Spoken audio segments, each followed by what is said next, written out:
Cuando uno imagina o se pone a pensar en sistema respiratorio, inmediatamente entramos en cuenta de que se trata de intercambio de oxígeno con dióxido de carbono fundamentalmente. Pero para llegar a ese proceso final, se tienen que atravesar varias circunstancias previas y lo vamos a ir viendo conforme vayamos avanzando en el aspecto estructural de nuestro sistema respiratorio. Lo que tendremos que entender de manera básica es que nuestro sistema respiratorio, tan igual que nuestro sistema digestivo, es un sistema de tubos que se van a poner en contacto con todo lo que hay alrededor, con todo lo que nos rodea. Yo inspiro, no es aire puro, ¿sí? Hay un montón de macropartículas y micropartículas, incluidos gérmenes, elementos vivos, ¿no?, que van a ingresar a mi sistema respiratorio. Por lo tanto, todo lo que sea tubo en mi organismo va a tener que estar asociado a tejido linfóide, a la presencia de estructuras organizadas de linfocitos que sirven como medio de defensa. Esas estructuras son tejido linfoide asociado a las mucosas, porque las mucosas son lo que va a revestir todo sistema tubular, sistema respiratorio, sistema digestivo, hasta sistema urinario. ¿De acuerdo? Muy bien, entonces vamos a ir avanzando esto. Nuestro sistema respiratorio está compuesto por varios segmentos. Los más visibles, digamos, son las fosas nasales, y va a ser asiento de múltiples patologías, desde las embriológicas, que tienen que ver con anomalías en el desarrollo embrionario en las diferentes etapas, y también patologías ya, digamos, que son consecuencia de un proceso infeccioso, de un proceso mecánico, como de repente una lesión, o el asiento de procesos infecciosos o degenerativos. Tenemos desde resfriados, tenemos ahí epistaxis, tenemos por ejemplo la respiración con boca abierta por la presencia de adenoides crecidas, las hipertrofias adenoideas, tenemos neumonías, tenemos enfermedades como el asma, que veremos después cuando hablemos un poco de lo que es el árbol bronquial, y también enfermedades un poco más crónicas y digamos que afectan un poco más el sistema de intercambio oxígeno-dióxido de carbono, como es la fibrosis pulmonar, ¿no? Vamos a caer en cuenta que hay algunas estructuras que van a ocuparse de funciones bastante específicas, y que si hay alteración de la parte histológica, de su parte fundamental básicamente, también se va a alterar la parte fisiológica, ¿no?, dando como respuesta a algunos eventos patológicos. Muy bien. Acuérdense de esa imagen del niño que está respirando con la boca abierta, porque lo vamos a ver posteriormente. Algo para recordar lo que son los epitelios. Los epitelios se van a denominar de acuerdo a la forma de la célula, es decir, tenemos epitelios planos, cúbicos, cilíndricos, por ejemplo, y también por el número de capas que lo conforman. Un epitelio simple cuando es una sola capa, y estratificado cuando son dos o más. Y todas las combinaciones que hay entre ellos, ¿no? Simple pavimentoso, simple cúbico, simple cilíndrico, estratificado escamoso, estratificado cilíndrico, estratificado cúbico. Lo curioso de nuestro sistema respiratorio es que es un epitelio como billete de 3 soles, ¿no? Falso. ¿Okay? Pero lo que corresponde al epitelio respiratorio es más o menos falso. Es un pseudoestratificado. ¿Qué quiere decir eso? En términos pseudo dice que me quieren engañar, que me quieren simular algo. Y es básicamente por esto. Cuando uno habla de estratos, es porque las capas están una encima de otras, y lo puedo determinar porque los núcleos están en una fila encima y otra fila encima, y así sucesivamente. Si yo miro solamente los núcleos de mi epitelio respiratorio, voy a ver que los núcleos están a diferente altura. Por eso me hace presuponer de que se trata de varias capas de células. Pero esto no es así. El epitelio respiratorio tiene solamente una capa de células. ¿Cuál es el asunto? Que todas las células están en contacto con la lámina basal, pero no todas las células llegan a la superficie luminal. Se quedan a medio camino. Por lo tanto, me da la impresión de que las células que llegan a la, digamos, a la superficie luminal, que son las más altas, versus las más pequeñas, miren ustedes la posición de los núcleos. Entonces aquí yo voy a tener en el epitelio respiratorio, que es un epitelio, primero, pseudoestratificado. La célula más grande es una célula cilíndrica, por lo tanto va a llevar el nombre pseudoestratificado cilíndrico. Tiene en la superficie apical una estructura modificada, especializada, cilios, más de 300 cilios en cada parte apical de la célula. Entonces es un epitelio pseudoestratificado cilíndrico ciliado, que además tiene células caliciformes o globetzel. Entonces el nombre y apellido completo con DNI de nuestro epitelio respiratorio es epitelio pseudoestratificado cilíndrico ciliado con células caliciformes, así de largo. Y eso es lo que me van a responder en sus exámenes. ¿Correcto? Cuando yo pregunte acerca de características del epitelio o descripción del epitelio pseudoestratificado, cilíndrico, ciliado con células caliciformes. Por debajo, su lámina basal. ¿Perfecto? Muy bien. Nuestro sistema respiratorio va a estar compuesto por dos elementos fundamentales. Una parte que tiene que ver con los tubos que conducen o dirigen la entrada y salida del aire, y el otro elemento que tiene que ver con el intercambio de gases propiamente dicho. Y entonces, en general, van a cumplir, se dice, tres funciones. La primera, conducción del aire. Segunda, filtración del aire. Y tercero, el intercambio gaseoso. Cuando vayamos recorriendo nuestro sistema respiratorio, van a ver que hay un montón de funciones. No solamente estas tres, que son complementarias unas con otras. Entonces, si vemos nosotros esa lámina, vamos a caer en cuenta que nuestro sistema respiratorio tiene dos partes fundamentales. La primera, la parte de conducción o parte conductora, que es desde la cavidad nasal hasta, miren el nombre, qué curioso, bronquiolos terminales. Si les pregunto en qué estructura termina la parte conductora, bronquiolos terminales. En la parte conductora. ¿De acuerdo? Con eso seguía. Ahora, parte respiratoria, en donde se da el intercambio de gases. Generalmente nosotros pensamos que era solamente a nivel de los alveolos pulmonares, ¿verdad? Ahí se lleva a cabo el intercambio. Mentira. Se lleva a cabo desde los bronquiolos respiratorios, pasando por los conductos alveolares y finalmente los alveolos, donde es más efectiva, en mayor proporción, perfecto. Pero desde aquí, desde los bronquiolos respiratorios, se lleva a cabo el intercambio gaseoso. Vamos a verlo de manera más detenida cuando hablemos específicamente de estas estructuras, para poder entender por qué decimos que a nivel de los bronquiolos respiratorios ya se puede realizar el intercambio gaseoso. Siempre hemos tenido en cuenta que los alveolos es una estructura lo más mínimamente representativa, es decir, tiene lo justo, es bastante delgada en la pared del alveolo pulmonar. Está compuesto ¿por qué?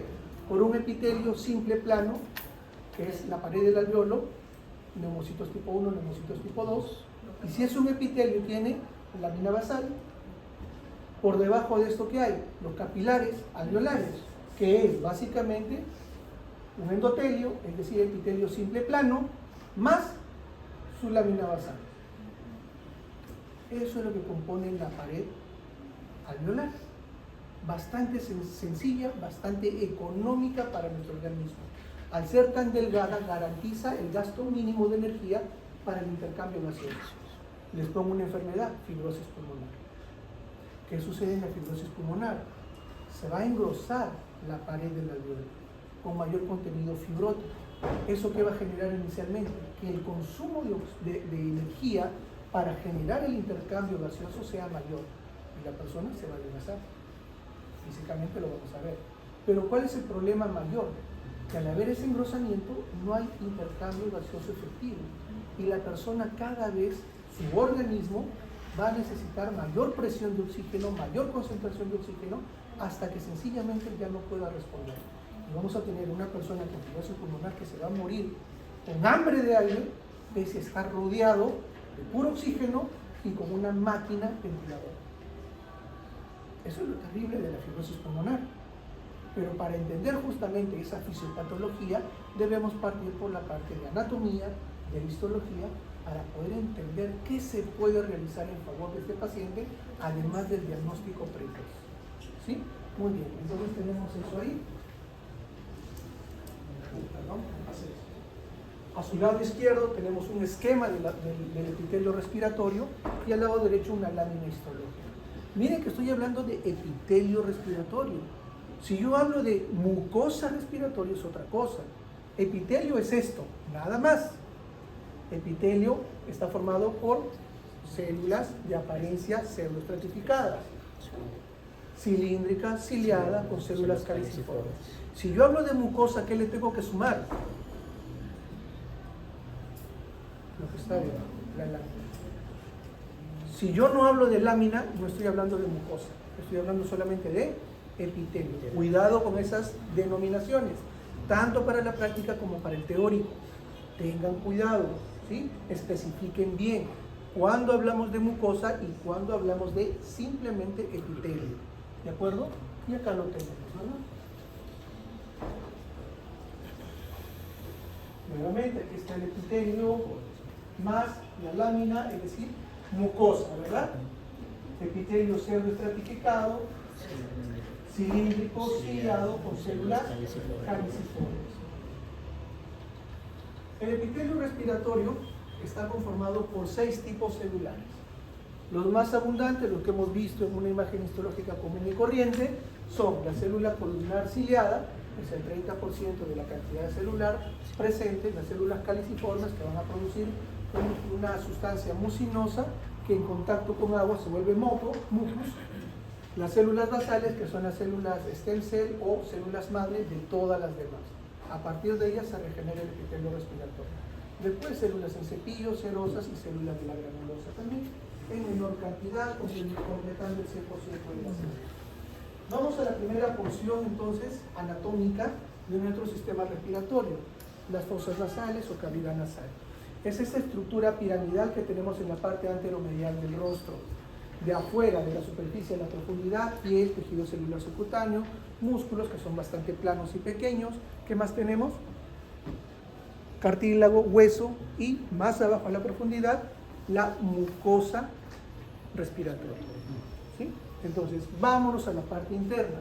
¿Cómo vamos a llegar a la parte interna? A través de las fosas nasales. Acá externamente tengo piel, una piel completa, ¿verdad? Epitelio estratificado, plano, queratinizado con folículos pilosos. Esta piel se internaliza a través de las fosas nasales y va a cubrir la primera porción, la porción anterior de las fosas nasales, el vestíbulo. Por lo tanto, el vestíbulo tiene un epitelio estratificado, plano, queratinizado, en la cual vamos a encontrar incluso el complejo pilosebáceo, es decir, pelo más glándula sebácea.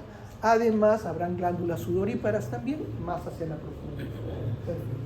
Ahora, ¿qué función tiene este epitelio? ¿Qué función tiene este vestíbulo? Al haber esas vibrisas, esos pelitos, es la primera barrera mecánica para las macropartículas que ingresan al inspirar. Esas macropartículas van a quedar atrapadas en estas vibrisas. Filtración. Primera función, filtración. Muy bien. Luego tenemos nosotros una parte mayoritaria del área respiratoria. Es la mayor parte tanto de las paredes laterales como paredes mediales. Está recubierta por la mucosa respiratoria. Es una zona ricamente vascularizada. Ustedes habrán escuchado del plexo D, que es el Bach, ¿verdad? Sí, que es bastante superficial, que a veces solamente con estornudar fuerte sangro, una epistaxis anterior, o por un traumatismo, o meto el dedo en las fosas nasales, esculco ahí y lesiono, a veces temperaturas muy frías o muy calientes que generan también sangrado, además de otras enfermedades o discrasias sanguíneas. Muy superficial, ricamente vascularizado, con glándulas seromucosas. Las glándulas que nos van a acompañar en todo nuestro sistema respiratorio son glándulas mixtas, glándulas de secreción serosa, es decir, que su citoplasma es bastante rojizo, granular por la presencia de estos gránulos serosos justamente, y que forman una estructura en semiluna. Y además tenemos el componente mucoso, que son células con un citoplasma bastante amplio, rosado, tenue, que es el componente glandular mucoso. Glándulas seromucosas, glándulas mixtas. Nos va a acompañar en todo el sistema respiratorio, salvo en una porción que es la siguiente y que veremos en detalle, el área olfatoria. ¿Por qué? Porque hay unas células especializadas serosas simplemente. Muy bien, pero nos quedamos acá todavía. ¿Qué sucede en el área respiratoria? He dicho que son paredes laterales y paredes centrales. En las paredes laterales, ¿qué hay? Los cornetes, ¿verdad? Que son estructuras osteocartilaginosas. Estas estructuras van a ser recubiertas también por la mucosa, por lo tanto están aumentando la superficie mucosa. ¿Qué más van a prestar? Con esta estructura, que es como si yo a esta pared le colocara unos andamios, voy a generar lugares de corrido para la corriente, para el aire que estoy inspirando. va a generar turbulencia, va a generar que el aire se quede contenido un tiempo mayor al normal, aprovechando justamente esto, que el aire, por la superficialidad de los vasos sanguíneos, se caliente, porque la temperatura es mayor, ¿sí? 36.5 a más, versus los 18, 19, 20 grados que hay en el medio ambiente. Yo voy a perder calor, voy a generar calor y lo voy a transmitir al aire que está ingresando por mi fosa nasal. Lo voy a humidificar también. Y la mucosa, el moco secretado por las glándulas que cubre esta pared mucosa, va a permitir que las macropartículas y micropartículas que están circulando se peguen al moco. De manera que el aire que pasa a través de las coanas a la parte posterior, es decir, a la nasofaringe, es un aire filtrado, calentado, humidificado. 3 funciones en las fosas nasales. Ya no es una sola, ¿no? Son 3. Vamos a agregarle una más. El área olfatoria, que también está en la porción posterior, pero hacia arriba, justamente donde está la lámina cribosa del hueso etmoides, ¿sí? Hacia esa zona encontramos un área pequeña, el área olfatoria. Va a estar formada por un epitelio llamado epitelio olfatorio, que va a constar ya no de 6 células, sino solamente de 3. Las células netamente olfatorias, que son células nerviosas bipolares, células sustentaculares o de sostén, que están a los costados de las células nerviosas, y las células basales. Ya sabemos de qué sirven las células basales. Son las células madre, las células stem cell del resto de células. Las células olfatorias, tanto las células olfatorias como las células sustentaculares, se van a renovar. De hecho, se dice que estas células nerviosas olfatorias son las únicas que se pueden reproducir a nivel del sistema nervioso central. ¿De acuerdo? Muy bien. ¿Qué más tenemos acá? Aquí la mucosa opituitaria es una mucosa rojiza. Aquí tenemos una mucosa opituitaria amarilla. ¿Por la secreción de qué? De la glándula de Bowman, que es una glándula serosa, que la vamos a encontrar en la lámina propia de la mucosa olfatoria. ¿Correcto? Vamos a ir viendo. ¿En dónde estamos? No vean abajo, miren, detállenme qué estamos viendo acá. ¿Qué ven ustedes? Es el epitelio. El epitelio plano, estratificado, caracterizado con folículo piloso. O sea, piel completa o no. Ajá. Vestíbulo nasal. ¿Sí? Epitelio estratificado, primero estratificado, plano, queratinizado y la presencia de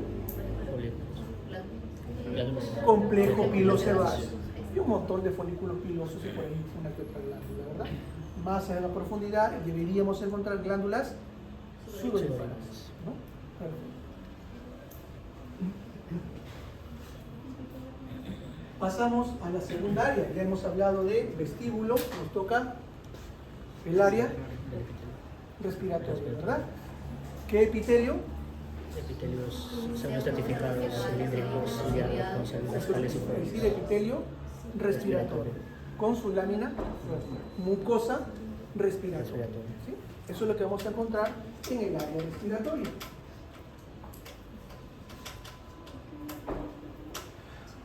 Las fosas nasales tienen también, además de el componente mucoso, el componente glandular, miren, glándulas seromucosas, el componente también cartilaginoso y óseo, en este caso cartilaginoso, ¿no? Con su pericondrio y el cartílago ¿de qué tipo? Hialino. Hialino, ¿verdad? Revisen grupos isógenos, matriz, laguna, revisen los Trocitos. Y aquí tenemos las glándulas seromucosas o glándulas mixtas que nos van a acompañar en todo lo que es la mucosa respiratoria. Tenemos, miren ustedes, semilunas con un citoplasma granular bastante rojizo, núcleos relegados a la base, el componente seroso de la glándula. Células con un citoplasma amplio, rosado, ¿sí? Casi homogéneo, el componente mucoso de la glándula. Glándula cero mucosa, con sus conductos también, ¿no? El conducto que es estratificado, cúbico, ¿no? Muy bien. Luego tenemos también otros vasos, en este caso, vasos venosos, ¿sí? vasos capilares también por ahí hay algunos, y hasta algunos linfáticos.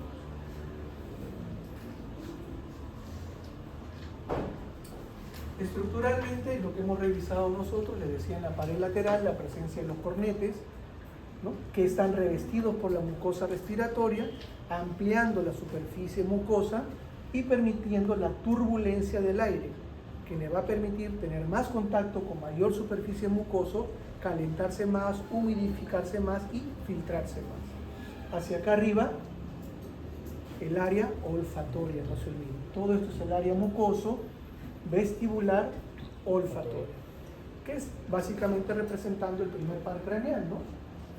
¿Sí? Okay, muy bien. Hacia la parte posterior, la coana, que pone en contacto con la nasofaringe. Aquí en la entrada vamos a tener acúmulos de tejido linfoide, las amígdalas faringeas, o también conocidas como adenoides. ¿Se acuerdan la imagen del niñito que respiraba con la boca abierta? ¿Sí? Ok. Cuando hay hipertrofia de adenoides, miren ustedes, si pongo un adenoide aquí y un adenoide aquí, ¿qué pasa con la abertura para el aire? Se disminuye, ¿verdad? Por eso el niño tiene dificultad para respirar. ¿Qué va a hacer? Abrir la boca, respirar por la boca. Eso conlleva una malformación. O sea, si eso no se soluciona y el niño comienza a mantener la boca abierta para dormir, porque va a dormir con la boca abierta, eso va a condicionar un desarrollo óseo diferente. El paladar, que es plano, el paladar duro, se hace cóncavo. Por lo tanto, hay deformación también de las arcadas dentarias, con los problemas posteriores. ¿Cuál es la solución? Adenoidectomía. Afuera las adenoides no sirven para nada. Bueno, están perjudicando más que ayudar, ¿no? Entonces, se tiene que separar sencillamente. Muy bien, avanzamos. Bueno, nos ayuda a reconocer también aquí estos espacios huecos llamados senos, ¿no? Los senos paranasales, porque están en contacto con las fosas nasales. Tienen comunicación con las fosas nasales. Eso es lo peculiar de los senos paranasales. Frontal, esfenoidal, hay otro seno también etmoidal, y los del maxilar superior. Bueno, acá no se ve el maxilar superior. 4. Además tenemos otras cámaras neumáticas en la cabeza. Las células mastoideas, no se olviden. ¿A qué colaboran todo esto? A dos funciones principales. La primera, disminuir el peso de la cabeza, porque si no sería muy pesada. Y lo segundo, servir como caja de resonancia. Si bien es cierto, a nivel de la laringe, por la vibración de las cuerdas vocales se forma la voz, se necesita de cajas de resonancia para poder proyectarla. Y para eso es la boca, las fosas nasales y los senos paranasales. ¿Ustedes han escuchado hablar a una persona que tiene paladar hendido?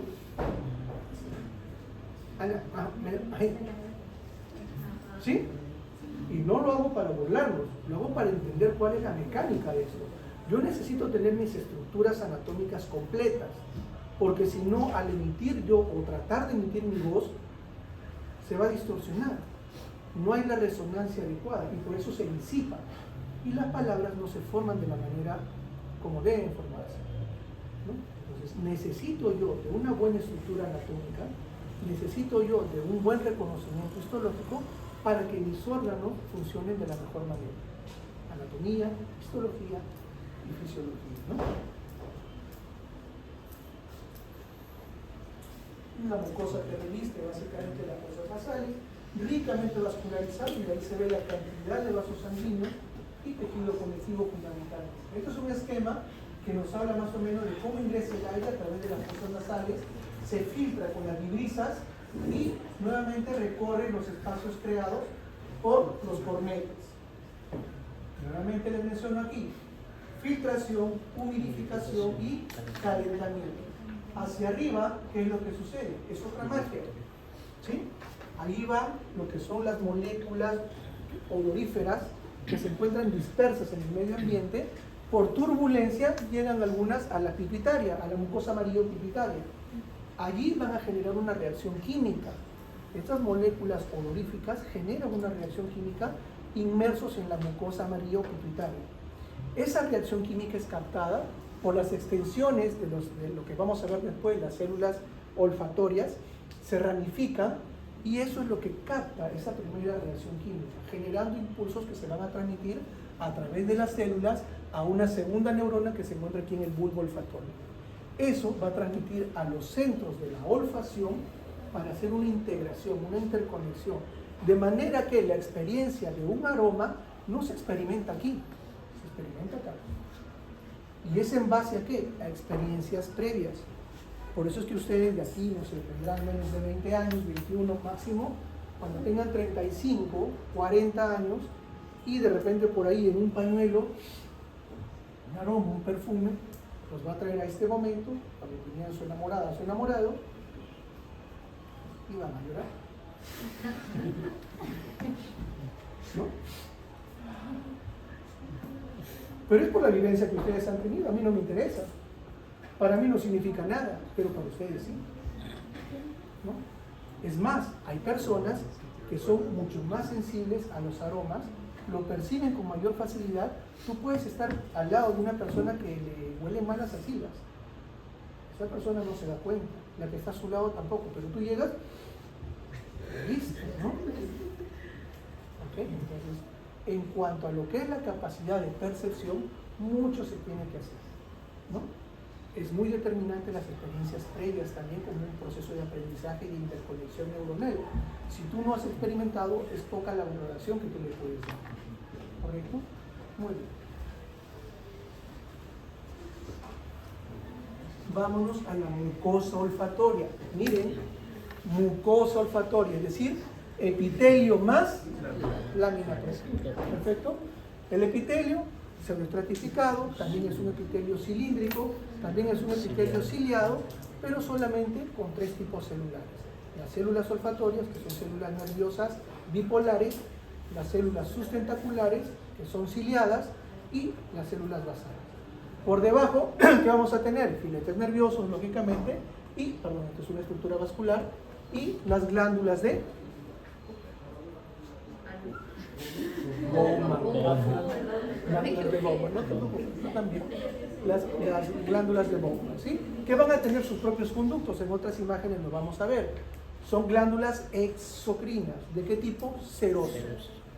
Acá no son seromucosas, son glándulas serosas. Por eso es que la mucosa que ellos producen es diferente a la mucosa roja, es una mucosa amarilla o pituitaria amarilla.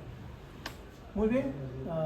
Ok, si todo esto es la mucosa olfatoria, ¿qué sería esto? Hueso. Es decir, lo rosado es la matriz ósea, osteocitos. Perfecto. ¿Qué hueso sería? Compacto. ¿Cuál? Ok. ¿Qué hueso de nuestro cuerpo sería? La pregunta estaba mal hecha. El muelles. ¿Sí? Por referencia, nada más. Yo sé que ese hueso es el muelle. ¿Por qué? Porque ahí está el epitelio olfatorio. O la mucosa olfatoria.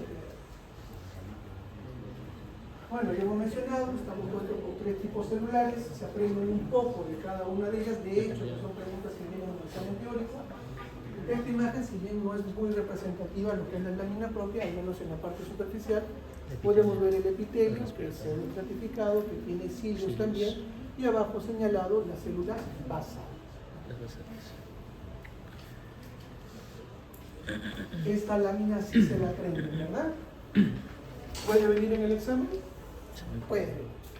¿Por qué? Porque aquí están los 3 tipos celulares bien identificados y diferenciados. Tenemos esta primera célula, que es una célula sustentacular, que es una célula alargada que ocupa todo el espesor del epitelio y que tiene una característica a manera de copa: la parte más amplia hacia la superficie apical y la parte más restringida hacia la superficie basal.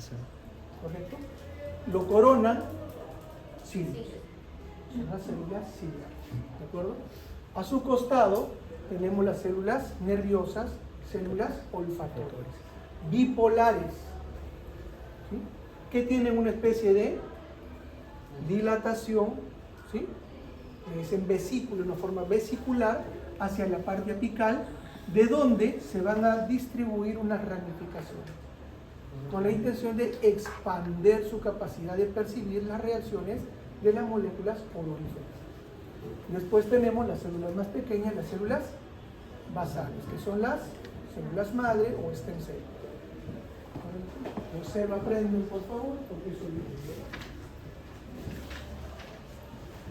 En esta imagen nuevamente es lo mismo, ¿sí? Tenemos el epitelio olfatorio, las glándulas de Bowman.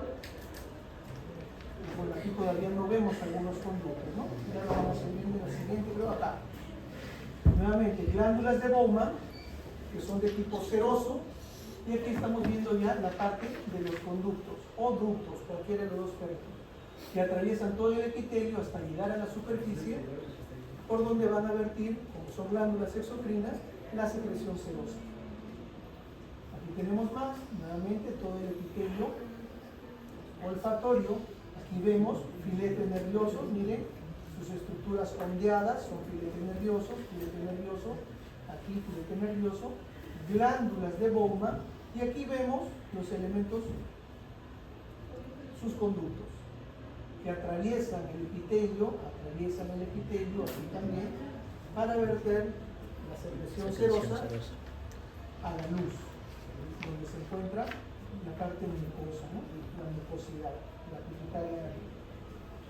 Comparativamente, tanto el epitelio respiratorio como el epitelio olfatorio son epitelios pseudoestratificados, cilíndricos, ciliados. La diferencia es que el respiratorio tiene 6 tipos celulares y el olfatorio tiene célula especializada nerviosa bipolar, las células olfatorias. Senos paranasales, nuevamente, están revestidas por la misma mucosa que reviste las fosas nasales. Como tienen comunicación, la mucosa tapiza también los senos paranasales. ¿Cuál es el problema? Ya hemos hablado de su ventaja, sirve de caja de resonancia. ¿Cuál es la desventaja? Que si yo tengo un proceso inflamatorio o infeccioso en la mucosa nasal, puede llegar también a las fosas nasales. Esa inflamación o infección de las fosas de los senos paranasales se conoce como sinusenoitis inflamación. ¿Sí? La sinusitis. Si solamente se compromete un grupo de senos paranasales, indistintamente frontal, malar, etmoidal o senoidal, se conoce simplemente como sinusitis. Cuando se comprometen todos los elementos senos, se conoce como pansinusitis, pansinusitis. ¿Cuál es el problema de esto? Lógicamente, si se comienza a llenar, porque incluso hay niveles, cuando uno se toma una radiografía de cabo, por ejemplo, se van a notar los niveles, la secreción se acumula, lógicamente, por la gravedad, y se forman niveles a nivel de los senos. Clínicamente, cefaleas, lo más simple, ¿sí? Dolores de cabeza, frontales, a la presión a nivel malar, hay dolor, etcétera, etcétera. Pero ¿cuál es la complicación máxima, digamos? ¿Ustedes han olido la pus? ¿Nunca han olido una herida infectada? Sí, ¿ok? ¿Huele feo o huele rico? Huele feo, ¿verdad? Imagínense ustedes que tienen ese olor permanente en la fosa nasal, porque se llena de pus, ¿no? La persona refiere, huele a caca. Puedes estar en un jardín de jazmín, de rosas, y vas a oler a caca. Eso es lo que se queja la gente, además del dolor, lógicamente. La molestia, la cefalea, la irritabilidad, es el olor, ¿sí? Por eso es de cuidado justamente eso. Todo en nuestro organismo tiene sus ventajas y sus desventajas. Nasofaringe es una estructura tubular también, que va desde lo que es la parte posterior de las fosas nasales hasta su contacto con la laringe. Está dividido en 3 segmentos: nasofaringe, orofaringe y laringofaringe.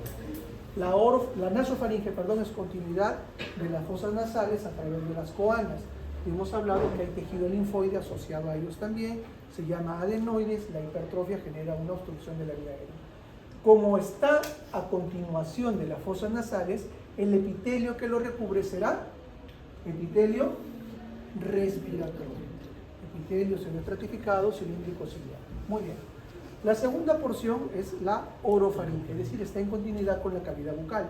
¿Cuál es el epitelio de la cavidad bucal? Epitelio estratificado plano no queratinizado. Por lo tanto, la orofaringe, su epitelio es estratificado plano no queratinizado. Muy bien. Estamos hablando de lo mismo. La siguiente, y bueno, acá también lógicamente hay una gran cantidad de tejido linfoide conocido como el anillo de Waldeyer, ¿verdad?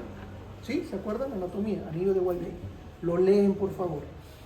A continuación tenemos nosotros la parte que comunica con la laringe. Lo importante no es la faringolaringe, que es una área desde acá, desde la orofaringe, es un área común para la vía respiratoria y vía digestiva.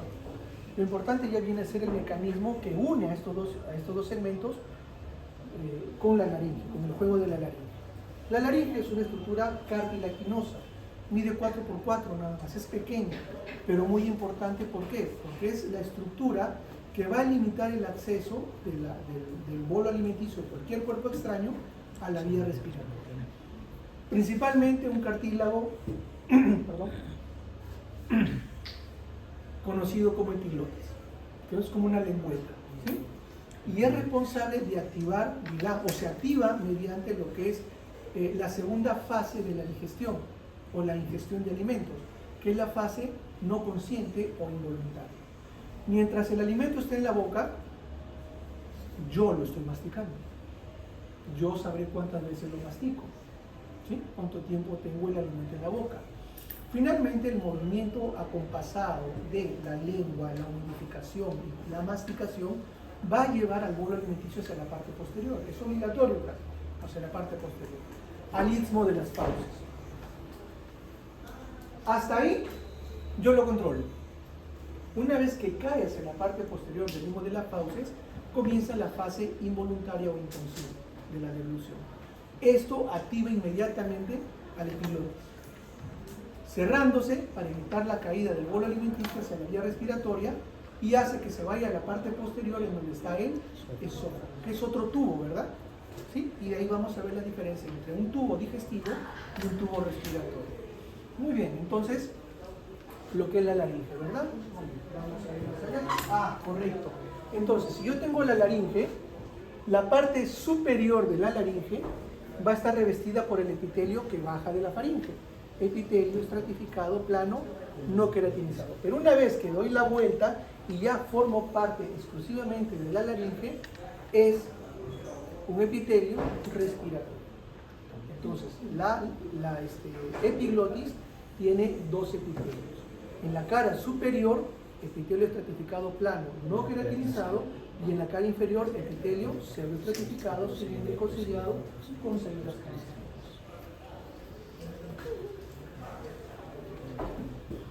Esto es el tejido linfoide asociado a mucosa, ¿sí? Aquí vemos el epitelio respiratorio. Todo esto en la lámina propia se encuentran las células linfoides, estos acúmulos, que no solamente son linfocitos T, son linfocitos B activos también, es decir, hay plasmocitos que van a secretar inmunoglobulinas A e G. Y además hay macrófagos, es decir, tengo inmunidad celular, inmunidad humoral. Por eso es importante la asociación de los tejidos linfoides a todas las mucosas. Esto es una mucosa. El término tejido linfoide asociado a mucosa es MALT, M-A-L-T. Cuando nos referimos a al sistema respiratorio, le cambiamos la M por la B, BAL, asociado a bronquios, pese a que no está solo en los bronquios, está en todo el sistema respiratorio. Y cuando nos referimos a sistema gastrointestinal, reemplazamos la M por la G, GAL, tejido linfoide asociado a gastrointestinal. ¿Correcto? La laringe, hemos dicho que es una estructura básicamente cartilaginosa, va a estar formado por estructuras cartilaginosas de diferente naturaleza.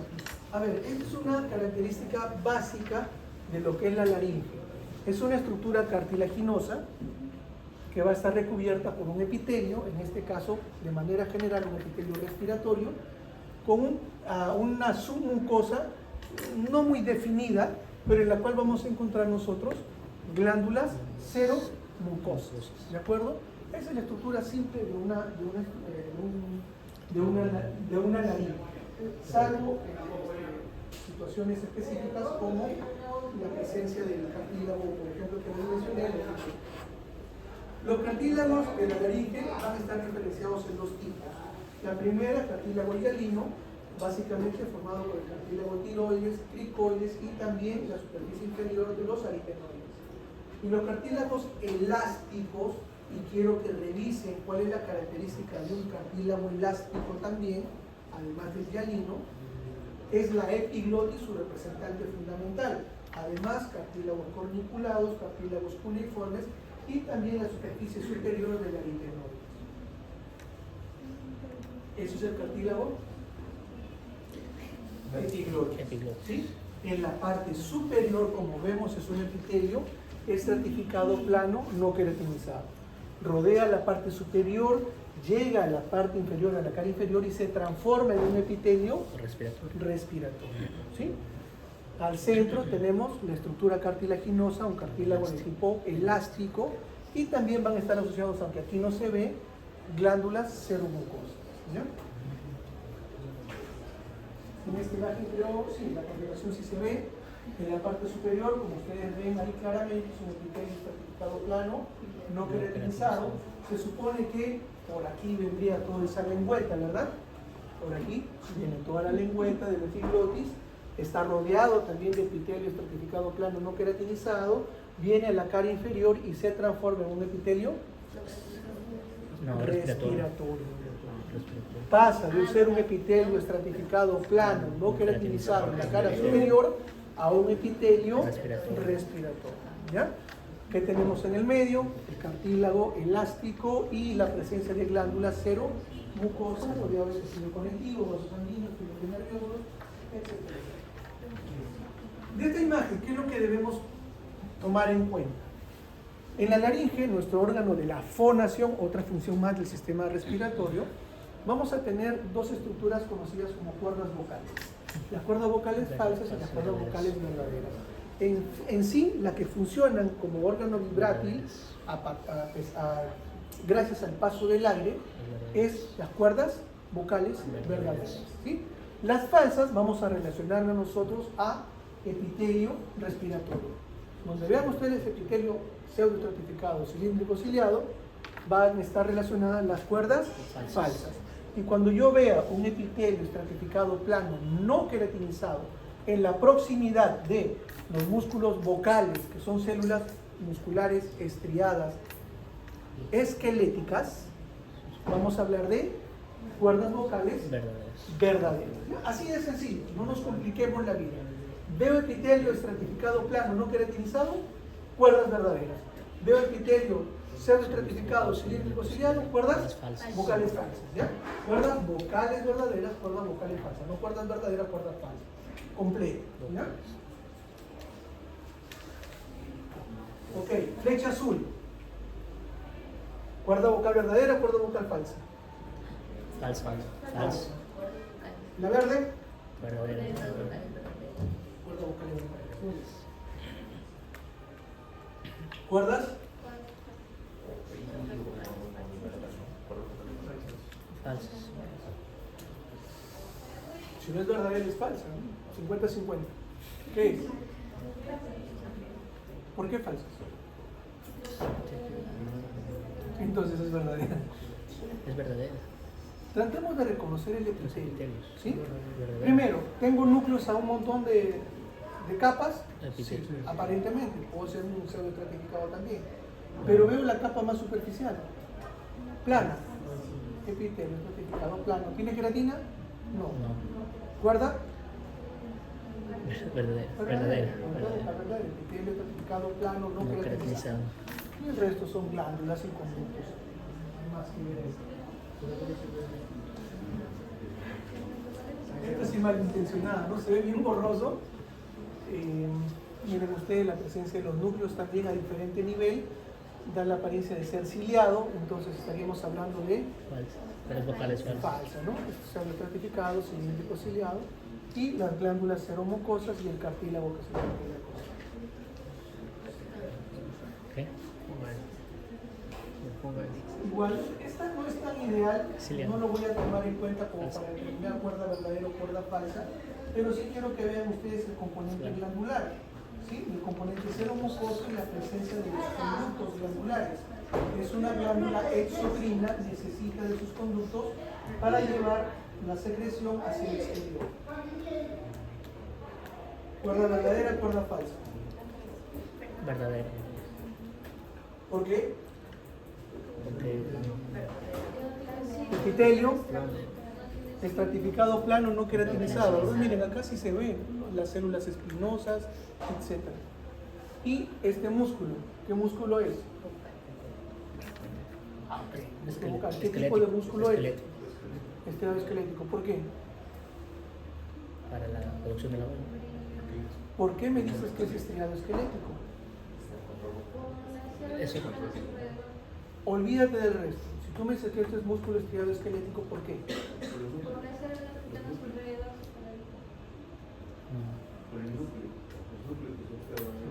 Descríbelo. Característico del músculo estriado esquelético: múltiples núcleos que se ubican en la periferia de la célula muscular. Por eso el músculo estriado esquelético. ¿Sí? Tienen que darme esos datos, tienen que reconocer esos datos, para que yo no les mienta, ¿sí? Para que ustedes no se equivoquen. Descripción: el médico tiene que caracterizarse por describir. Si el médico no sabe describir, no va a dar un buen diagnóstico.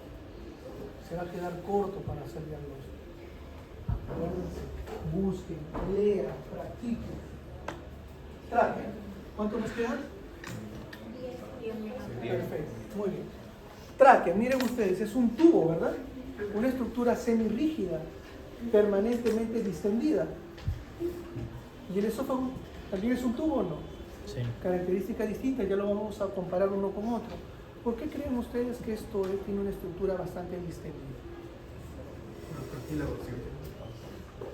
Está determinado por la presencia de cartílago.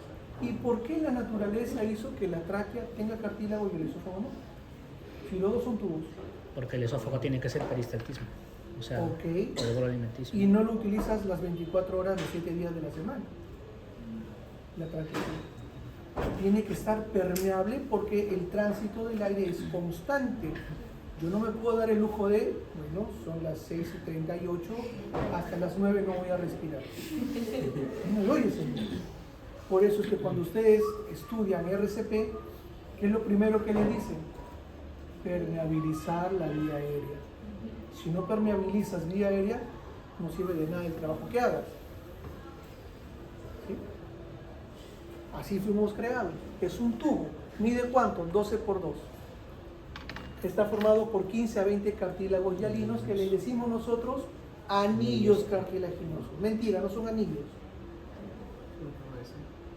Son en forma de C, el anillo es completo. ¿No? Pero bueno, vamos a darle esa libertad. Anillos cartilaginosos en forma de C, dispuestos transversalmente y con la abertura dirigidas hacia atrás. Esta es la posición de los cartílagos que conforman la tráquea. ¿Sí? 15 a 20 cartílagos dispuestos uno debajo de otro, unidos por tejido conectivo.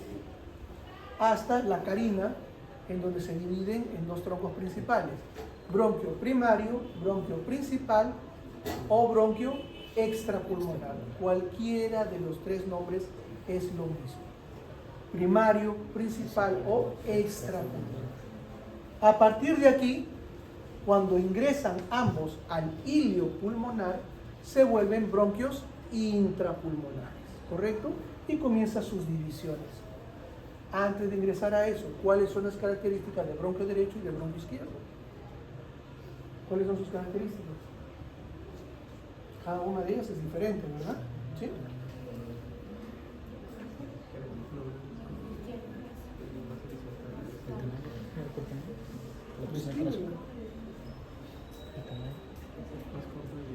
Ok, ¿qué le parece si plagean un poco? Hagan esto. Nada más, pongan su mano derecha así. El bronquio derecho es más corto, más grueso y más vertical. El bronquio izquierdo es más largo, más delgado y más horizontal. Listo. Para su examen de anatomía. El doctor no los ve así. Muy bien, entonces, características morfológicas de los bronquios primarios. ¿Sí? Sencillo, pero bastante práctico. Listo. Pulmón derecho, ¿cuántos lóbulos tiene? 3. 3 lóbulos. Por lo tanto, el bronquio principal, primario o extrapulmonar se divide en 3 bronquios secundarios o lobulares, porque uno va a cada lóbulo. Dicho eso, el izquierdo, ¿En cuánto se divide? Dos, porque solamente hay dos lóbulos, ¿verdad? Entonces serían los bronquios secundarios o lobulares. ¿Qué viene después? Cada lóbulo tiene segmentos. Los bronquios secundarios se dividen en bronquios terciarios o segmentarios. ¿De acuerdo? Ya ustedes ven cuántos segmentos tiene cada pulmón. No es relevante aquí. Pero así se comienzan a dividir generación por generación, hasta llegar a las estructuras finales, a las cuales ya, esto sigue siendo solamente conducción de aire, ¿eh? Esta es la parte conductora. ¿Hasta qué parte es conducción?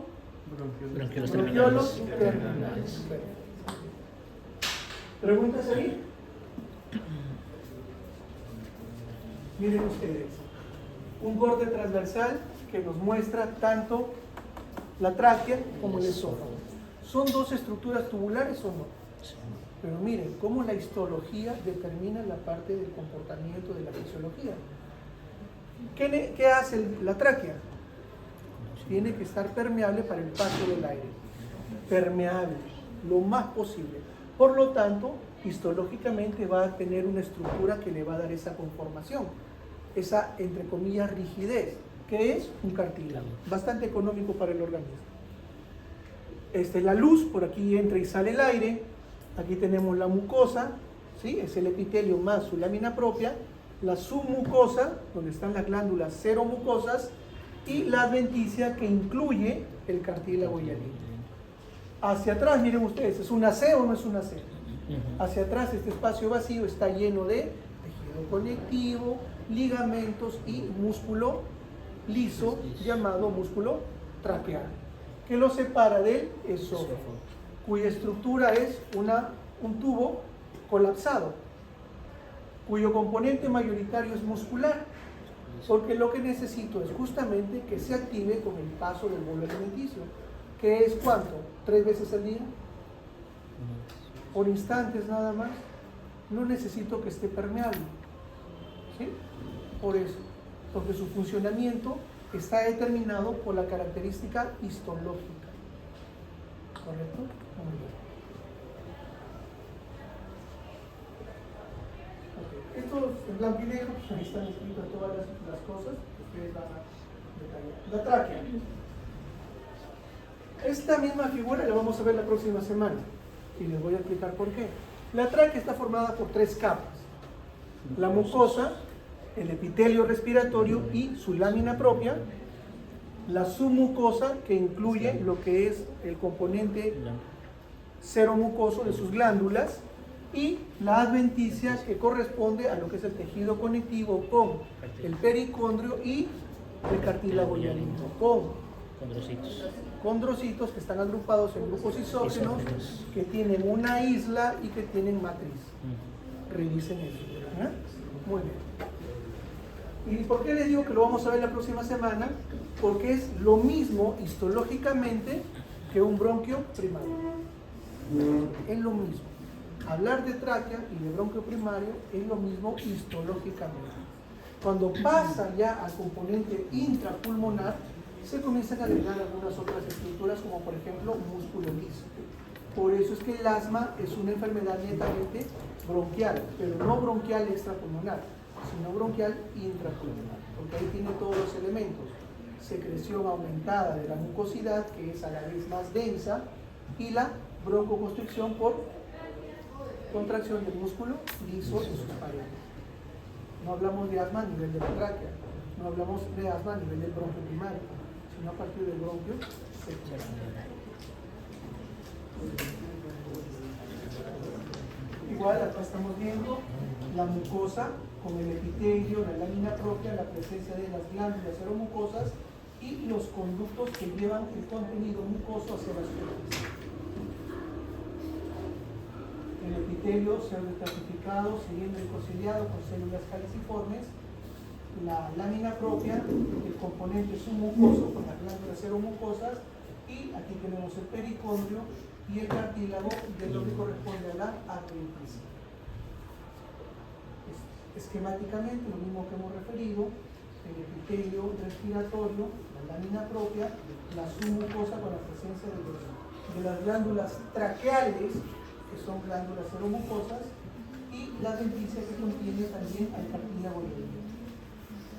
La estructura ya la vimos. Esa es la forma de las estructuras cartilaginosas de la tráquea. Son estructuras cartilaginosas en forma de C, dispuestas transversalmente y con la abertura hacia atrás. Una abertura que va a estar rellenada o tapizada, ¿por qué? Por músculo liso, el músculo traqueal y también algunos ligamentos. Aquí que vemos la luz, ¿sí? Eso de aquí la luz, el epitelio, lámina propia, submucosa con las glándulas seromucosas, y aquí tenemos lo que es el tejido conectivo más el cartílago que corresponde a la denticia. Miren acá todo este espacio, es el espacio posterior vacío de la C cartilaginosa, y aquí tenemos músculo liso. ¿Preguntas, jóvenes? ¿Va quedando claro? ¿Sí? ¿Hay mucho que leer? ¿Sí? Refuercen estas cosas también, no solamente para la parte práctica, aprovechen para la parte teórica, revisen ya. No sé si ya tuvieron la parte teórica todavía, ¿no? Bueno, okay. Entonces, cuando escuchen la parte teórica, tomen nota para que puedan reforzar, profundizar en esos temas. Hay detalles, por ejemplo, que pueden ser tomados en cuenta de las características de las células que conforman los epitelios. Hemos hablado de 6 tipos celulares en el epitelio respiratorio. Apréndanse cuáles son sus características, qué producen. ¿Sí? Igual el el epitelio olfatorio. Ahí hay muchos más detalles en cuanto a lo que identificar en la parte teórica, la correlación que existe entre la dinámica del sistema nervioso. ¿Sí? Apréndanse eso también, por favor. ¿Ya? Revisen sus láminas y nos vemos en la próxima.